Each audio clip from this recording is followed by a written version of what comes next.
Hi, hello, I'm Jean, and I'm 94 3/4. Gene, what makes you smile? The Cubs. The Cubs? All right. Longtime fan, are you? I'm a longtime fan. I can't remember when I started. My mother really started it. Did you go crazy last year when we took the pennant? No, I'm too old to go crazy. Crazy? But you were No, happy, though? I was happy. Yeah? Very happy. Happy I lived long enough to see them win the series. Have you seen the Cubs play recently? My daughter-in-law took me in on my 90th birthday, but it was a horrible score. Oh, no. Milwaukee beat them about 16-3 or something like that. But it's one of those things you just grin and bear. And you got to be at Wrigley Field, right? Yeah, So well, that's a beautiful place. that makes up for it. And what's the most interesting fact about you, would you say? Oh, I've done a lot of things in town here. I was on the city council for 8 years, and I was on the civil service commission too. That I did enjoy. So lots of community service then, huh? Yeah, but I felt that I'm a native, and I should do something. Something for the community, right? Right.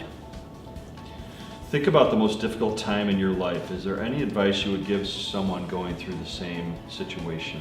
Well, I'm a product of the Depression, the Great Depression, and just keep your head up and keep going. You have to just keep going. Keep pedaling hard, right? I went through the Second World War. Day to day, it's all one day at a time. Have you ever lost someone close to you, and how did you cope with that challenge? Close to me.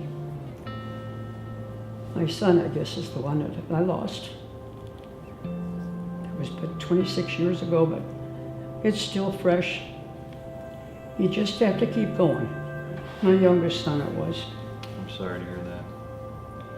If you could tell that person anything in the world right now, what would you say to them? I'd loved him. Sorry that he had to leave so soon. What is your favorite memory in your entire life? Can you think of something that stands out in that regard? And I went to England and Scotland in 1982, and we found a cousin out there. Actually, she was a second cousin, but I didn't know there was anyone over there that even knew the name. My grandmother came from Scotland, and I knew her maiden name, and I found that I have a cousin, and I've been in touch with her ever since. And she's a year and 6 weeks younger than I am.